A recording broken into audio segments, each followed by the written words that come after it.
J'ai découvert le dessin à travers les mangas. Et pendant des années, mais vraiment des années, j'ai dessiné que du manga. Alors, ça peut être une très bonne chose, et personnellement, c'est comme ça que je l'ai vécu. Ça a participé à fonder mes bases en dessin, ça m'est encore utile aujourd'hui. Mais le problème, c'est qu'un jour, dessiner du manga, ça m'a plus suffi. Je me suis littéralement senti enfermé dans ce style, un style qui m'appartenait pas à la base et que j'ai voulu m'approprier. Je pense que j'avais, au fond, naturellement et profondément besoin de créer mon propre univers graphique, mon propre style artistique dans mes œuvres, avec ses codes, ses mimiques, sa propre personnalité. J'ai remarqué récemment que ce sujet est un sujet qui revient très souvent en commentaire ou en MP. Beaucoup de personnes se demandent comment développer leur propre style graphique, leur propre patte artistique. Du coup, si toi, tu fais partie de ces personnes, si toi aussi tu as envie de développer ton style artistique, si toi aussi tu as finalement envie de trouver ton propre style de dessin, t'es au bon endroit. Dans cette vidéo, je vais essayer de te donner mes astuces, mes conseils, les choses qui m'ont été utiles pour que ça puisse t'être utile au maximum. Alors juste, petit disclaimer quand même avant de commencer, je ne suis absolument pas un professeur, hein. Là, tu auras juste l'avis, tu auras juste l'expérience de quelqu'un qui dessine depuis qu'il est gosse, qui essaye de partager ça pour aider, pour être utile, ni plus ni moins. Voilà, maintenant que c'est dit, on peut commencer. Un style de dessin, une signature artistique, une patte artistique, c'est un élément graphique, un élément visuel qui se retrouve dans les différentes œuvres d'un même artiste. Ça nous permet de l'identifier, de le reconnaître, mais aussi et surtout de le différencier des autres artistes. C'est un peu comme un parti pris, une façon de faire, c'est d'ailleurs littéralement une façon de dessiner, qui va venir styliser ses œuvres selon son propre goût, selon ses propres goûts et selon ses habitudes de travail, selon ses techniques habituelles. Souvent, on s'imagine que c'est quelque chose de très compliqué, de très complexe de développer son propre style artistique, que c'est quelque chose qui va nous demander beaucoup de rigueur et beaucoup de réflexion. C'est pas toujours le cas. Cette pensée-là, il faut la déconstruire. On va le faire dès le début de cette vidéo. Alors, ça peut être vrai, hein, mais ça peut aussi être beaucoup plus simple que ça. En fait, ça dépend simplement du choix de l'artiste. Comment il va choisir d'exprimer cette particularité graphique dans ses œuvres. C'est tout. Un petit exemple, on peut dire d'un artiste qui dessine que avec du rouge, donc essentiellement des traits en rouge, des aplats de rouge, que c'est son style graphique. Pourtant, tu conviendras que c'est quand même quelque chose d'assez simple dans l'idée, non? Bon, effectivement, dans l'exécution, il y aura certaines difficultés par rapport à cette technique, mais l'idée, le concept de base, il est simple. En fait, il faut juste pas se bloquer, il faut pas se mettre de barrière mentale là-dessus. Un style de dessin, ça peut être plein de choses, du coup, forcément, c'est pas quelque chose qui est obligatoirement complexe. Voilà, juste, ça me tenait à cœur de préciser ça d'emblée au début de cette vidéo, parce que beaucoup de nos barrières sont en fait juste mentales et imaginaires. Et ça, malheureusement, c'est pareil dans le dessin. Faut pas se fier qu'à nos idées préconçues.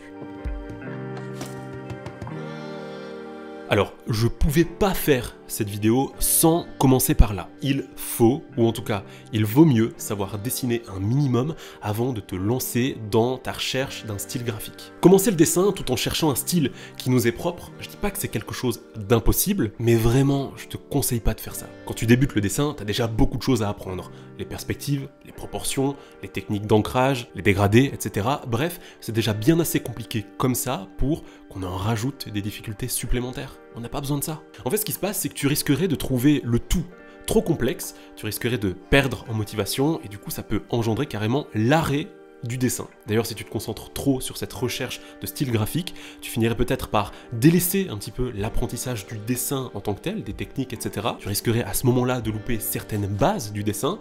Du coup, ça sera plus complexe de les apprendre par la suite, quand tu auras déjà mis d'autres couches d'apprentissage par-dessus. Vraiment, petit conseil, le mieux, c'est de laisser le temps au temps, fais les choses étape par étape, et tu vas voir, tout va bien se passer. Observe, essaye des choses et repère ce que tu aimes vraiment dans le dessin. Quand on dessine, il y a forcément des choses qu'on aime particulièrement dessiner, représenter, des couleurs qu'on aime plus utiliser que d'autres, des thèmes qu'on adore aborder dans nos œuvres ou des techniques qu'on aime utiliser particulièrement. Et bien ça, c'est précisément et ni plus ni moins que le moteur qui va te permettre d'y arriver, qui va te donner ton style graphique. Il faut savoir t'écouter. Si tu veux trouver un style graphique dans lequel on pourra t'identifier, autant que ce soit quelque chose que tu aimes vraiment, autant que ce soit quelque chose qui te ressemble. Moi, ce que j'aime par exemple dans le dessin, c'est le travail du trait en lui-même. Jouer avec les épaisseurs, jouer avec le grain, pour ensuite pouvoir créer mes formes, mes reliefs, etc.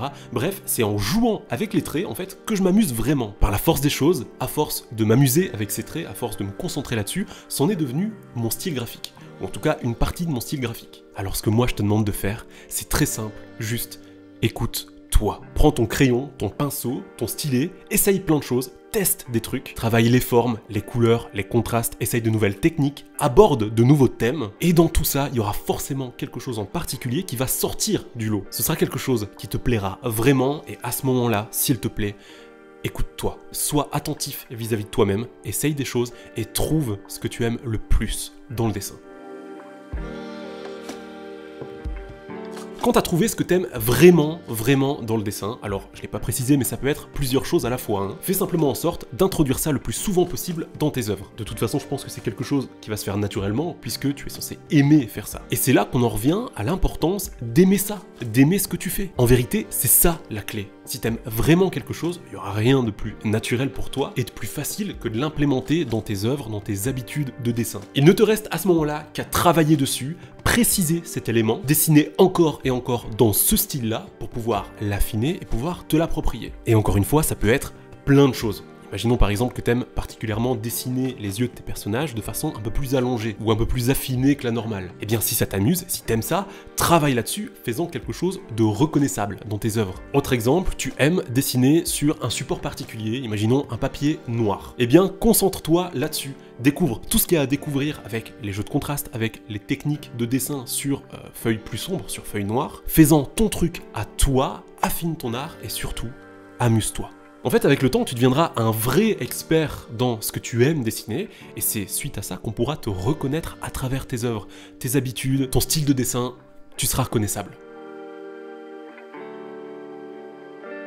Ne surtout pas empêcher le changement. Avec le temps, et à force de dessiner dans ton style et dans ton univers, tu vas observer quelques changements en fait qui vont s'opérer dans tes dessins. Tu représenteras peut-être certaines choses différemment, tu vas peut-être choper d'autres habitudes, d'autres techniques de dessin. Et bien tout ça, tout ce changement, il faut absolument que tu le laisses s'opérer. Vraiment, ça sert à rien de le bloquer, il faut que tu puisses l'accepter et puis avancer avec, continuer de dessiner avec ces changements. Le piège quand on observe du changement dans nos œuvres, c'est de croire qu'on perd notre style graphique. On pourrait penser du coup, et à tort, qu'il faut à ce moment-là conserver notre façon de dessiner initiale, notre style initial de dessin. Et du coup se fermer totalement à ce changement. Comme je l'ai dit, c'est un piège justement.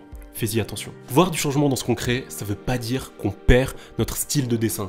Ça veut juste dire que ce style de dessin évolue. Oui, un style de dessin évolue avec le temps et avec la pratique. D'autant qu'un style peut aussi et volontairement être modifié par l'artiste. Il peut être amélioré, l'artiste peut lui ajouter de nouveaux éléments graphiques reconnaissables. C'est pourquoi c'est aussi important, même quand tu as un style graphique, de continuer d'explorer d'autres horizons. Ça serait dommage, quand tu dessines, de t'enfermer dans un seul monde de façon éternelle, et même de te limiter à un seul style de façon éternelle, alors que t'es un humain, peut-être que tes goûts vont changer avec le temps, peut-être que tes envies vont aussi évoluer avec tes expériences de vie, tout simplement. Enfin, ce que je veux dire, c'est accepte le changement dans tes œuvres, c'est aussi une bonne chose. Le dernier conseil que j'aimerais te donner, et c'est selon moi celui qui est le plus important, avec ton style de dessin, cherche à te démarquer plutôt qu'à ressembler. Je suis conscient que l'inspiration peut venir d'autres artistes, de leurs œuvres, c'est normal de s'inspirer des autres quand on aime ce qu'ils font, mais adopter le style de quelqu'un d'autre, ce n'est pas créer son propre style. Dans l'apprentissage, ça peut être une bonne chose, mais pour se définir, c'est une erreur. Au bout d'un moment, il faut savoir lâcher prise, et puis simplement voler de ses propres ailes. Un style de dessin, une patte artistique, comme on l'a présenté et comme on l'a défini au début de cette vidéo, c'est quelque chose qui sert à nous identifier, qui sert à nous démarquer des autres artistes. C'est notre point de vue du monde, ce sont nos émotions personnelles qu'on choisit à cet instant de figer sur la feuille. C'est quelque chose qu'on aime, c'est quelque chose qui fait simplement partie de qui on est et de comment on a été construit. Adopter le style d'un autre, c'est comme adopter un autre visage, le visage de quelqu'un d'autre, qui n'est pas le nôtre. En plus de bloquer ta propre progression artistique, puisque tu n'évolues plus qu'à travers l'autre, ça aura pour effet de te perdre dans tes propres œuvres. Tu ne t'y retrouveras plus et c'est selon moi ce qu'il peut y arriver de pire à un artiste. Alors s'il te plaît, cherche à te démarquer plutôt qu'à ressembler. La patience. Entre le moment où tu auras choisi ce sur quoi travailler pour développer ton propre style et le moment où tu auras ton propre style, il peut se passer une longue période. Développer un style graphique, un style artistique qui nous est propre, c'est quelque chose qui nécessite de la patience. D'ailleurs, le dessin, c'est de la patience. Ne baisse pas les bras, s'il te plaît, si au bout de quelques jours, tu as l'impression de ne pas avancer. Ça n'est qu'une impression. Continue de t'amuser, continue d'aimer ce que tu fais et ça finira par payer. Il faut savoir prendre une décision, il faut savoir faire un choix. Si t'aimes trop de choses dans le dessin et que ça te paraît totalement impossible de tout assembler pour créer ton propre style, eh bien, fais un choix. Choisir, c'est renoncer, mais retiens bien que rien n'est définitif, surtout dans le dessin. Finalement, choisir, c'est renoncer temporairement. Si tu choisis de développer un aspect du dessin que t'aimes particulièrement, et puis qu'au bout de quelques temps tu te rends compte que ça te correspond finalement pas tant que ça, c'est pas grave. Reviens à ce point de départ, ce moment où t'hésitais avec d'autres choses, et puis prends une autre décision, choisis une autre voie, et tu finiras par trouver ce qui te plaît. Rien n'est définitif, rien n'est gravé dans le marbre, l'important c'est que tu t'éclates. Tout dernier bonus de cette vidéo, assez simple, mais je devais t'en parler. Pense à varier les outils que tu utilises pour dessiner. Si tu te sens bloqué dans ta progression, mais que tu as quand même envie de rester sur ce chemin, que tu as quand même envie de travailler cet aspect que tu as choisi du dessin, eh bien varier tes outils, ça peut être une bonne chose, ça peut te débloquer. Du coup, simplement, pense à ça, pense même à varier de support, pourquoi pas, ça peut être une bonne chose. Voilà, je pense avoir réuni toutes les choses qui m'ont été utiles personnellement, j'espère qu'elles te seront utiles, que tous ces conseils te seront utiles également. J'espère aussi que tu auras aimé simplement cette vidéo, que tu auras passé un bon moment avec moi. Je remarque que plus je parle de dessin sur cette chaîne, plus les thèmes à aborder en vidéo sont nombreux. J'ai envie de vous parler de plein de choses, tellement le sujet est vaste et passionnant, j'adore ça. Bon. Il est maintenant temps, il est l'heure pour moi de filer. Je te dis à très bientôt pour une prochaine vidéo sur la chaîne, j'espère que celle-ci t'aura été utile. Et d'ici là, porte-toi bien, parce que tu le sais, c'est ce qui est le plus important. Salut!